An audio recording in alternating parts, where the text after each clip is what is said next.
మేము చాలా రోజుల కింద ఒక సైట్ విజిట్ చేసి మెజర్మెంట్స్ తీసుకొని కొటేషన్ ఇచ్చాం. ఈరోజు ఫైనల్ చేస్తాము, ఒకసారి సైట్కి రండి మాట్లాడదాము అని అన్నారు. సరే అని సైట్కి వెళ్ళాను. సైట్కి వెళ్ళిన తర్వాత క్లయింట్ అడిగిన ఫస్ట్ క్వశ్చన్ ఏంటంటే ఓవరాల్ కొటేషన్ ఇస్ ఫైన్, నాకు ఈ లైట్స్ ఇన్ని గానం ఇచ్చారు, రేపు నా పవర్ బిల్ పరిస్థితి ఏంటి, ఇన్ని లైట్స్ వాడతామా, వాడితే దీని పవర్ జనరేషన్ ఎలా ఉంటుంది అని.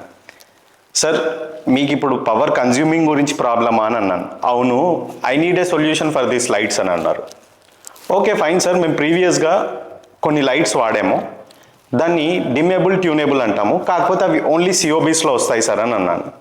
ఏంటి అని అన్నారు. డిమేబుల్ ట్యూనేబుల్ అంటే ఏంటి అంటే 1 watt to 18 watt increase decrease option ఉంటుంది. That comes with 2 options, like one is with mobile control, second one is with remote control. రిమోట్లో మనకు 9 room యాక్సెస్ వస్తుంది. అది కాకుండా if you are living in a hall you can keep it as room number 1.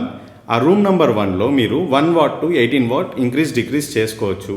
అంటే sir అన్నారు ఈ option బాగుంది, కాకపోతే నా బడ్జెట్లో వస్తుందా అని అన్నారు. Sir we get from 1600 to 2000 rupees with replacement warranty of 3 years అని అన్నాను. డబ్బులు కొద్దిగా ఎక్కువైనా సరే ఐ విల్ బేర్ ఇట్. ప్రొఫైల్స్లో కూడా మనకు ఆప్షన్ వస్తుందా అన్నాడు. ప్రొఫైల్స్లో కూడా that is a customization one, it takes time sir, option ఉంది అని అన్నాను. ఈ వీడియో కనుక మీకు ఇన్ఫర్మేటివ్గా అనిపిస్తే please share this video to someone who are looking out for a light solution.